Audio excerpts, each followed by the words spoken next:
Va-t-il y avoir une crise financière en 2024? Aujourd'hui, dans cette vidéo, je vais tenter de répondre à cette question.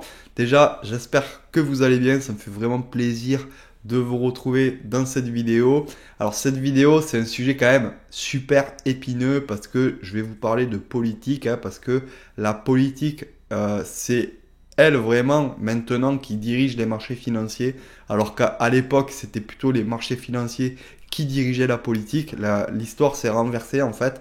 Et c'est un sujet assez épineux quand on commence de parler de politique et quand on commence à parler de ce que les dirigeants mondiaux ont prévu pour nous dans les années futures. Mais ils ne s'en cachent pas et la plupart des gens regardent ailleurs tout simplement. Donc, voilà, me traitez pas de complotiste ou quoi que ce soit, ça changera rien. Moi, j'analyse juste des faits et je vous donne mon ressenti. Après, est-ce que peut-être j'ai tort? Oui, moi je suis toujours ouvert à la discussion et je suis pas extrémiste ou quoi que ce soit. Donc voilà, il y a un commentaire, vous pourrez discuter et me dire ce que vous pensez et on pourra échanger cordialement, j'ai envie de dire. Donc, on va commencer par la première chose, l'événement de ce début d'année, c'est le Forum économique mondial de Davos. Alors, le Forum économique mondial de Davos qui commence lundi. Et moi, je vous conseille vraiment de regarder un peu ce qui se dit dans ce Forum économique mondial. Alors, le sujet du Forum économique mondial, ça va être comme d'habitude, l'écologie, etc. L'écologie, c'est un bon moyen d'avoir une excuse pour contrôler les populations. Alors là, attention, moi je veux pas être complotiste, je veux pas passer pour un complotiste, mais j'analyse plutôt des faits en fait, et les faits sont là depuis la pandémie. On commence à perdre quand même des libertés. Tout le monde peut s'en rendre compte, que ça soit les manifestations, que ce soit le droit de se déplacer, etc., ou de déplacer son argent. Déplacer son argent, ça devient de plus en plus difficile maintenant. Ou les réseaux sociaux qui commencent à serrer la vis un peu sur ce que vous pensez. Enfin, voilà, il y a plein de petites choses euh, qui ont changé depuis le Covid parce qu'il y a cette doctrine complotiste qui est rentrée en jeu. Donc voilà, si vous rentrez pas dans le rang, vous êtes complotiste et être complotiste, c'est vraiment pas bien. Donc, ce forum économique mondial, il a aussi euh, un sujet qui est de retrouver la confiance. Voilà. Les gens ont un peu perdu confiance. Je pense que nos élites, ils nous ont vraiment tabassé d'infos, etc. Et ils ont essayé de mettre un peu leurs pions en place. Là, hop, les pions sont mis en place et maintenant ils vont essayer de calmer un peu le jeu pendant un an ou deux. Alors calmer le jeu, ça veut pas dire arrêter ou ralentir le plan. Pour moi, sincèrement, je pense que à l'avenir, leur plan, c'est vraiment de contrôler nos mouvements et pas notre manière de penser parce qu'ils vont pas pouvoir la contrôler, mais contrôler votre vie. Voilà, avec l'IA, avec le numérique, etc. Il va y avoir, il va y avoir quand même pas mal de contrôles qui va pouvoir se faire, qu'on ne pouvait pas faire juste avec des êtres humains. Et là, ils ont des outils vraiment pour vous surveiller. Il va y avoir bientôt le pass carbone qui va se mettre en place, c'est-à-dire que petit à petit, voilà, si vous voyagez trop, vous serez pénalisé, ou alors vous serez même peut-être interdit de voyage. Si vous allez trop loin de chez vous, vous serez peut-être interdit de voyage. Je vous rappelle, en Chine, si vous êtes considéré comme un mauvais citoyen, eh bien, vous avez un système de points en fait. Si vous êtes par exemple contre le gouvernement, que vous avez critiqué le gouvernement ou que vous avez pris une amende parce que vous êtes un mauvais citoyen, vous avez fait quelque chose de mal, eh bien, vous n'avez plus dans certains endroits de Chine, alors c'est pas dans toute la Chine, il faut une expérimentation dans certains endroits, eh bien, vous n'avez plus le droit de sortir de votre ville par exemple. Et si vous faites quelque chose de plus grave, vous n'avez plus le droit de sortir de votre quartier. Et quand vous appelez les gens voient sur leur téléphone que, attention, cette personne a fait quelque chose de mal.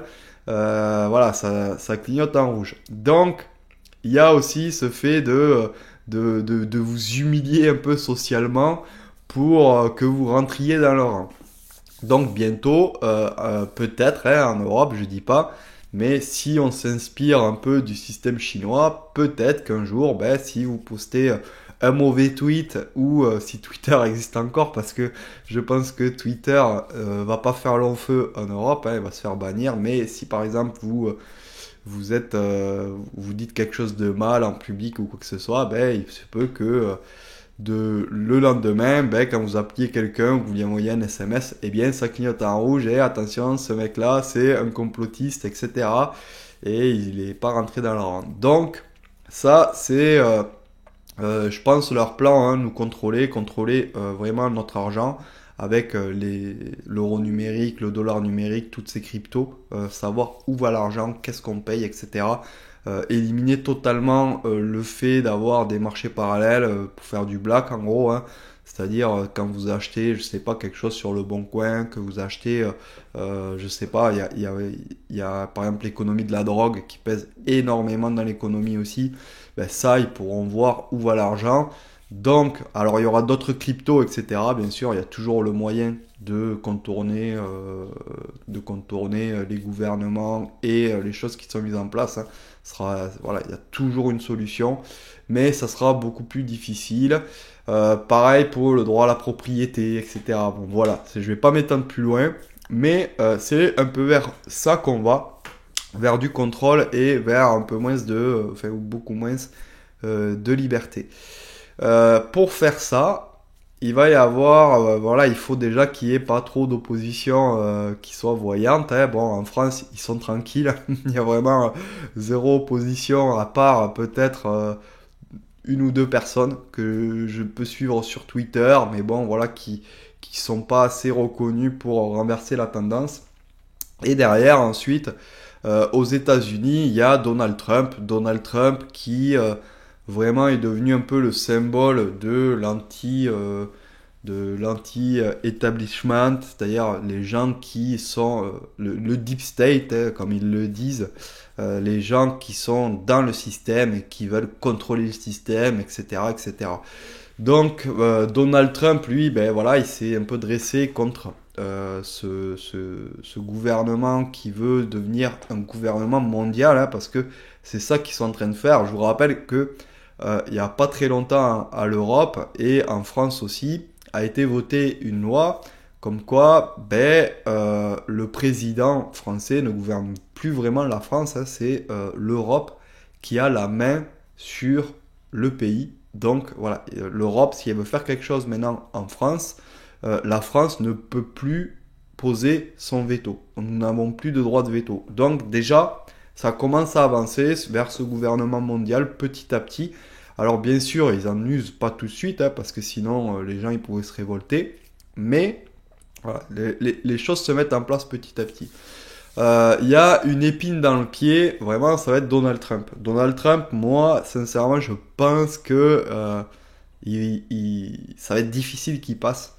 Parce que il a déjà beaucoup de procès aux fesses. Bon, après, plus ils lui mettent de procès, plus il est populaire, hein. Ça, c'est un peu, voilà, les Américains ont quand même compris ce que voulait faire le Deep State, mais la chose à retenir, c'est que ces gens-là, voilà, ils se cachent plus en fait, hein. Ils collent des procès à Donald Trump. Il y a le président Biden avec son fils qui est jusqu'au cou dans des affaires de corruption, etc., de détournement d'argent.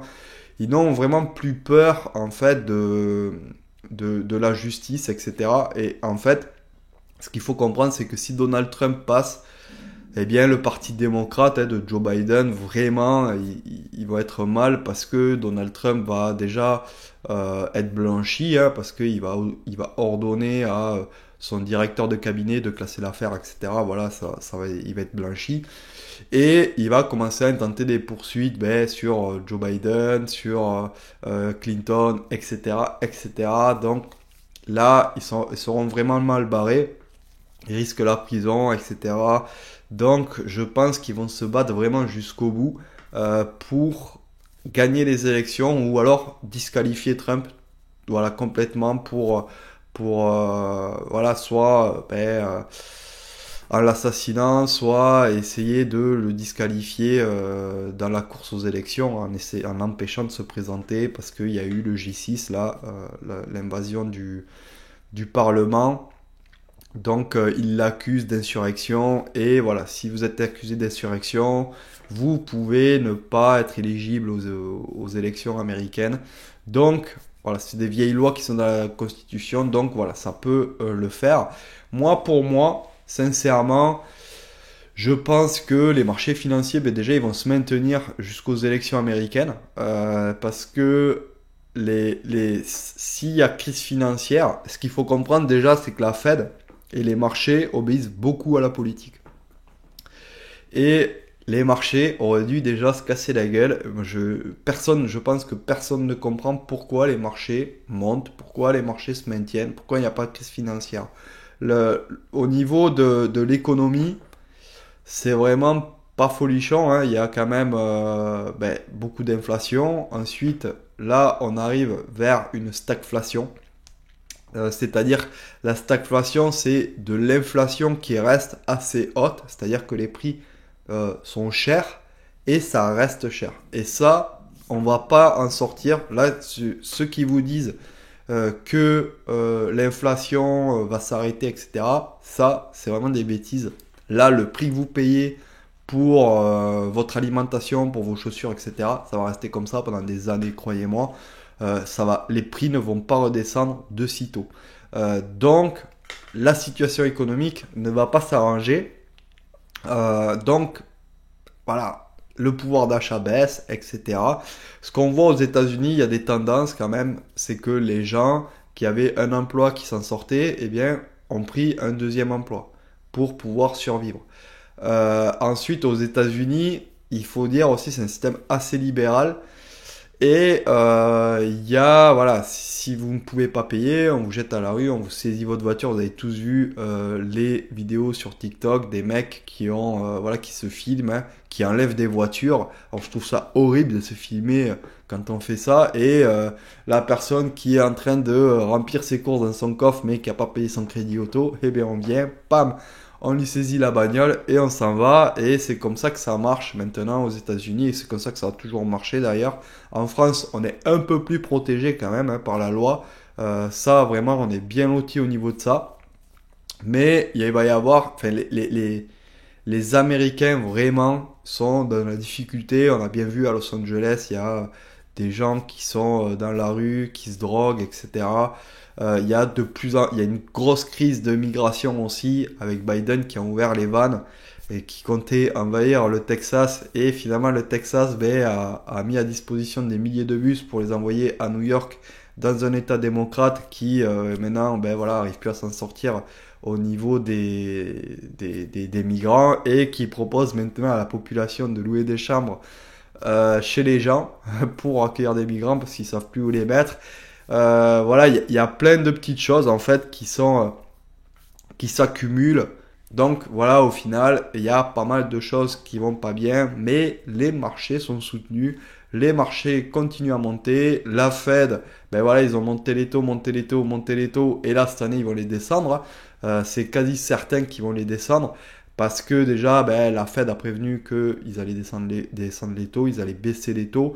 Et ensuite, la Fed obéit à qui? Obéit au président. Parce que c'est quand même le président des États-Unis qui nomme le président de la Fed, qui est Powell en ce moment. Donc, Powell a pas envie que forcément ce soit Trump qui passe, parce que il pourrait perdre son poste. Et si Biden passe ou les démocrates passent, eh bien lui, il pourrait garder son poste et continuer à diriger la Fed. Donc il va tout faire pour maintenir les marchés financiers jusqu'à l'élection. Et après l'élection, là par contre, je sais pas comment les marchés vont réagir à l'élection de Trump. Là, il pourrait y avoir une crise financière. C'est pas impossible pour un peu discréditer Trump. Il pourrait y avoir une crise financière. Voilà, les gens, ils n'auraient pas la même politique forcément. L'argent magique, il faut vraiment se mettre dans la tête que 40% des dollars qui ont été imprimés dans l'histoire du dollar, ont été imprimés depuis 2019.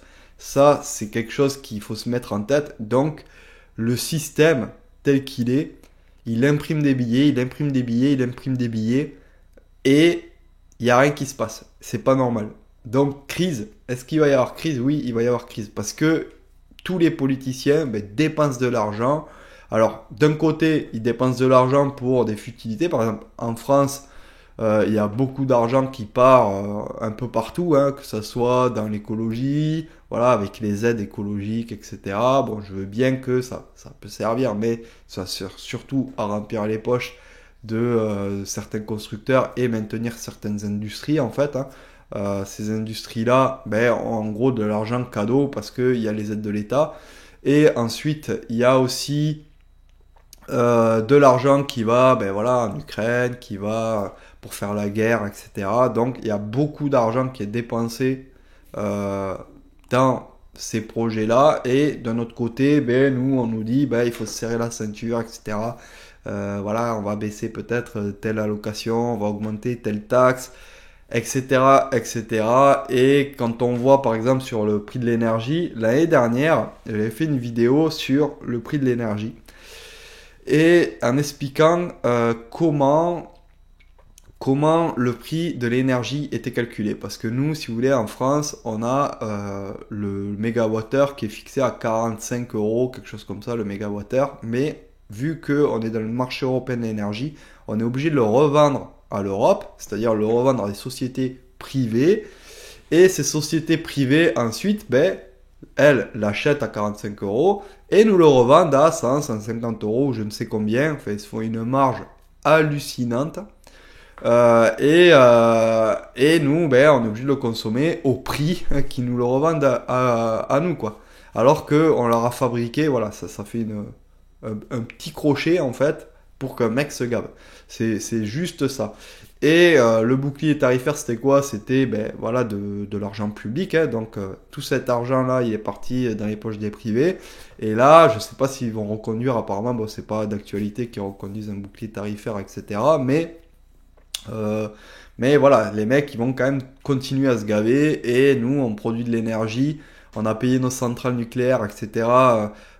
Pour faire de l'énergie pas chère. Et au final, vu que on est dans le marché européen de l'énergie, alors que Macron, au moment où j'ai sorti ma vidéo, l'année dernière, c'était un petit short, et bien Macron avait dit, nous allons sortir du marché européen de l'énergie parce que c'est trop cher, etc. Du coup, je me suis fait bombarder par des gens, ouais, mais non, on va sortir du marché européen de l'énergie, ta vidéo est fausse, nani nana. Et au final, regardez, un an plus tard, on est toujours dans le marché européen de l'énergie. Donc ça, l'énergie aussi, c'est un gros point. On a une énergie qui est chère et pour être concurrentiel avec des pays comme la Russie, la Chine ou d'autres pays où la main-d'œuvre est vraiment pas chère, ça va être compliqué. Et regardez en Allemagne ce qui se passe en Allemagne. Déjà, il y a un gros mouvement de grève des agriculteurs qui se passe. Hein. Il y a eu ça en Hollande déjà, mais bon, ils ont réussi à mater la rébellion, comme nous on avait fait avec certaines manifestations des gilets jaunes, etc. Les gens sont épuisés. Là, ça repart vraiment en Allemagne. Et l'Allemagne a vraiment des grosses difficultés avec son économie, quoi. C'est vraiment hallucinant comment l'Allemagne s'est tiré une balle dans le pied. Déjà, rien qu'avec l'industrie automobile, ils auraient dû essayer de bloquer le petit plan des voitures électriques qui, pour moi, c'est vraiment pas viable, ces voitures électriques. Il y a d'autres solutions si vous voulez pas polluer, etc. Il y a par exemple l'hydrogène à développer, mais voilà, on préfère aller vers les voitures électriques. C'est vrai que c'est plus consommable, etc. C'est leur plan. Donc voilà, il y a tous ces facteurs là qui font que l'économie ne va pas bien. Il y a aussi la Chine. La Chine qui a un peu du mal au niveau de l'immobilier. Alors là, c'est vraiment quelque chose qui est assez flou parce que le gouvernement chinois dit un peu ce qu'il veut. Ça, c'est un peu les nouvelles générations de gouvernement ou alors les générations de gouvernement qui sont un peu communistes ou c'est des dictatures. Hein, faut appeler un chat un chat. Et voilà, par exemple, il y a certains indicateurs qui existaient, qui n'arrangeaient pas la Chine, bah, ils ont supprimé ces indicateurs. Donc, on n'a pas tous les chiffres.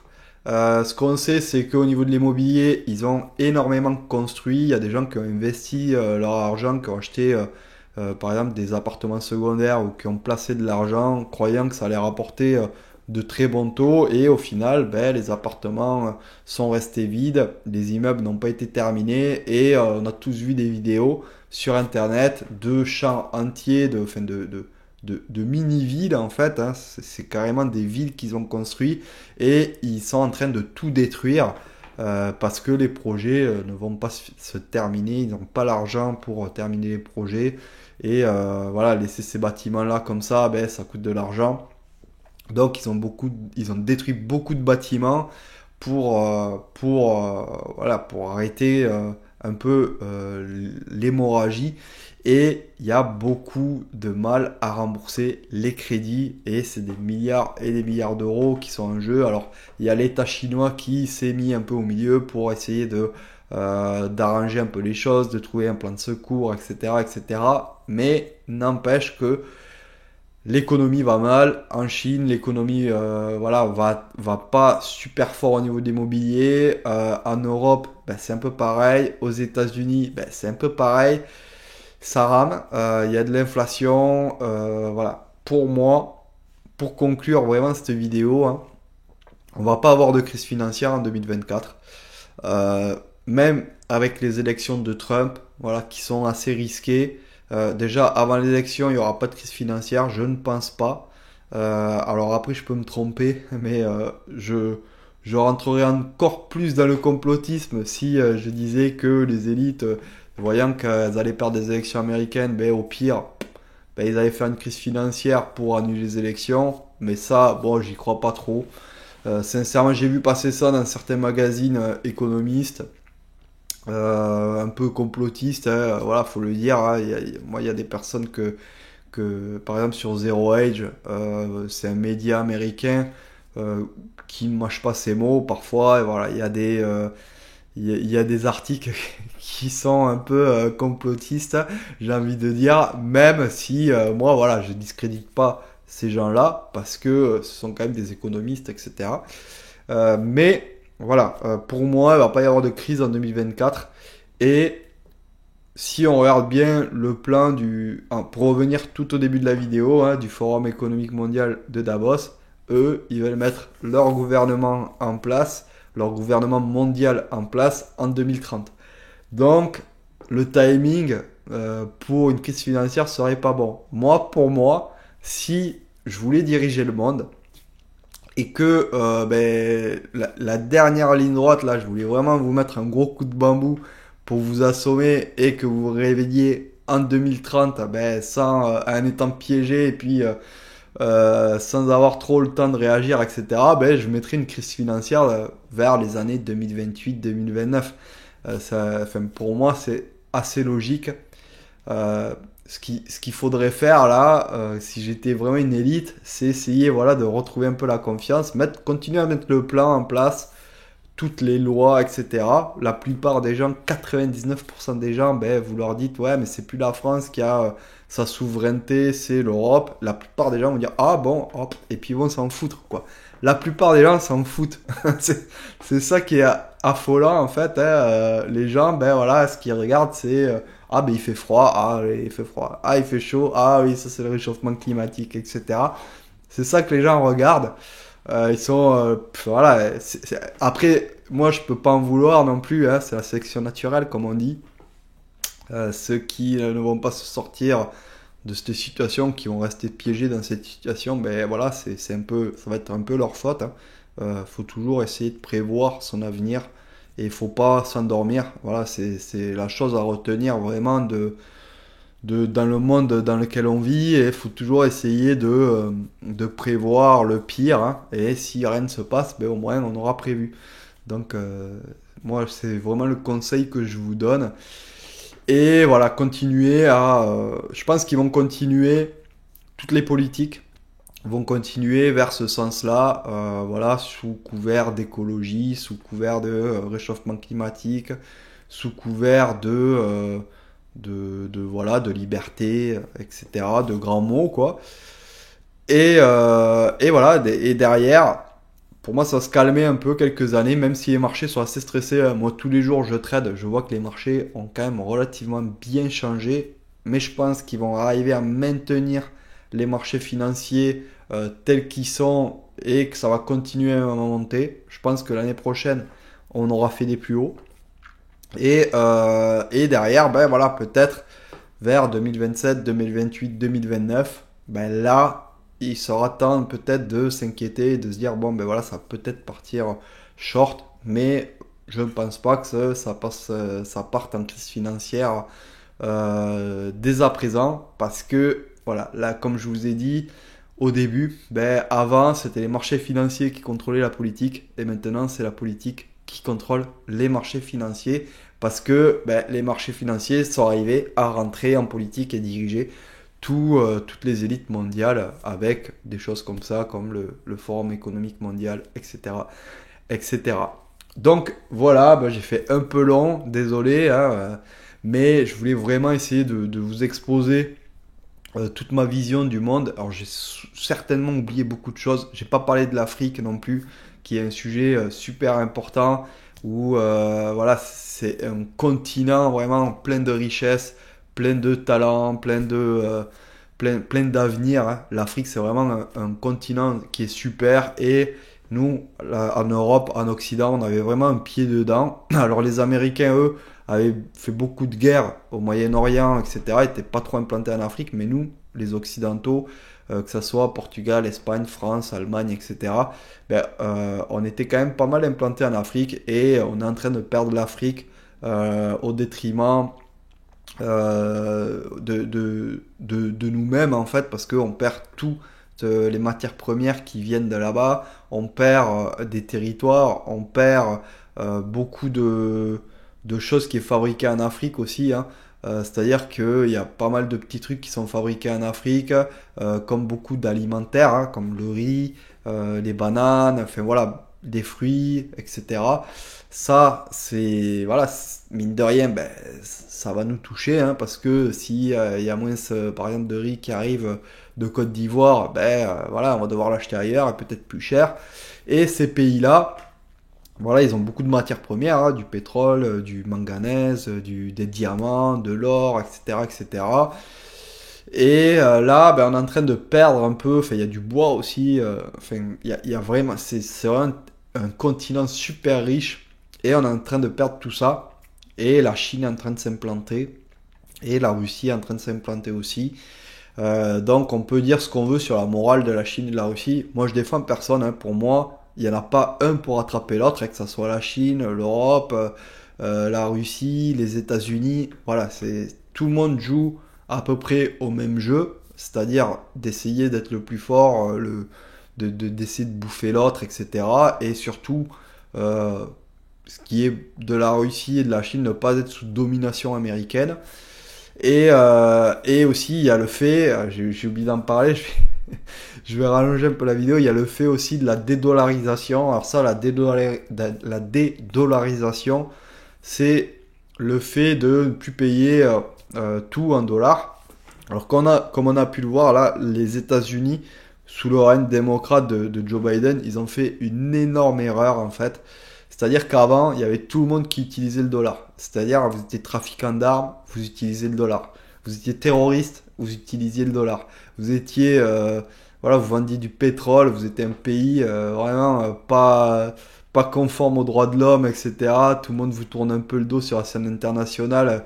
Personne n'ose vous serrer la main devant une caméra. Ben, vous utilisiez quand même le dollar. Mais voilà, vous risquiez pas grand-chose parce que le dollar, ben, les États-Unis laissaient faire. Du moment que ça circulait, c'était bon pour leur économie et ils avaient la main sur le dollar. Et ce qu'il faut savoir, c'est que du moment où vous faites une transaction en dollars, c'est-à-dire que demain, moi, si vous venez chez moi, je vous vends par exemple ce stylo, petit clin d'œil au loup de Wall Street, je vous vends ce stylo, vous payez ce stylo en dollars, et bien la transaction, elle va être régie par les lois américaines.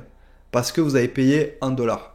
Et ça, si vous voulez, ça a dérangé pas mal de personnes quand on a commencé à saisir des avoirs. On a commencé à saisir des dollars que détenaient certaines personnes qui étaient russes, etc., etc. Voilà, il y a quand même eu des saisies d'énormément de milliards de dollars qui étaient détenus surtout par la Russie.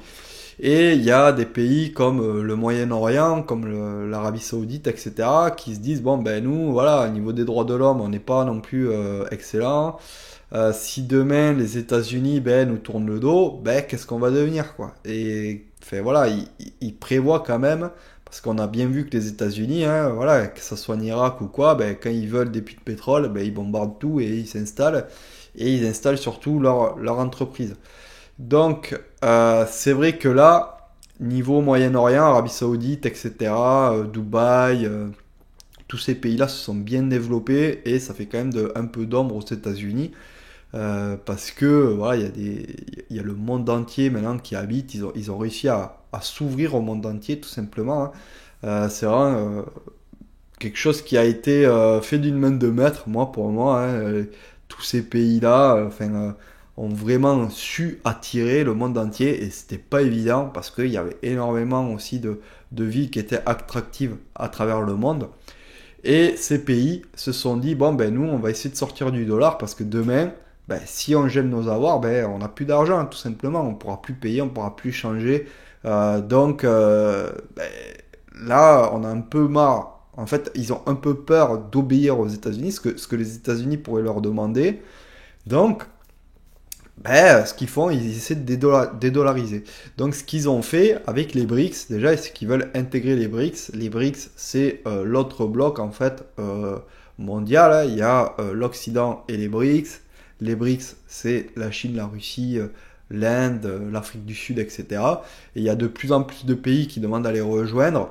Il n'y a pas encore une monnaie commune, mais ils arrivent à s'échanger des matières premières, des biens et des services avec la monnaie locale. Donc tous ces pays, hein, qui sont assez proches de la Russie et la Russie est devenue un peu l'ennemi juré de l'Occident, commencent à ne plus vouloir faire des transactions en dollars de peur de se voir leurs avoirs gelés ou alors que du jour au lendemain, les États-Unis leur disent, bon, vous ne faites plus de transactions avec la Chine ou avec la Russie, sinon, on va vous mettre des sanctions internationales. Et si vous n'avez pas prévu à l'avance de passer par un autre système que le SWIFT ou une autre monnaie que le dollar, vous êtes pris de court et donc vous êtes vraiment obligé d'obéir aux États-Unis, même si ça va vous coûter très très cher. Donc c'est pour ça que les pays comme ça, essayent de contourner le dollar et plus ça va aller, plus ils vont contourner le dollar. Après, c'est vrai que ça fait vraiment une fracture maintenant dans le monde, hein. Ça fait le pays des BRICS d'un côté et le pays, les pays d'Occident de l'autre. Mais voilà, c'est pas plus mal non plus, hein, que ça soit un pays, un monde multipolaire, parce que s'il n'y avait que un monde unipolaire avec les États-Unis comme chef, voilà, il n'y aurait pas forcément d'échappatoire si jamais tout l'Occident devait ne plus être aussi confortable que maintenant pour y vivre. Donc voilà, désolé d'avoir fait un tout petit peu long, mais c'est un sujet relativement complexe et j'en aurais encore à dire et à dire, hein. Je pourrais faire vraiment une vidéo de plusieurs heures sur ce sujet, donc j'ai vraiment dû oublier des choses, mais m'en veuillez pas, hein, parce que c'est un sujet ultra complexe. Si vous voulez plus de précision sur certains sujets, je pourrais en faire, hein. Je pourrais faire d'autres vidéos. N'hésitez pas à commenter, à dire ce que vous pensez du contexte tout simplement économique et du contexte mondial. Et on se retrouve la semaine prochaine pour une nouvelle vidéo. Allez, à plus, ciao!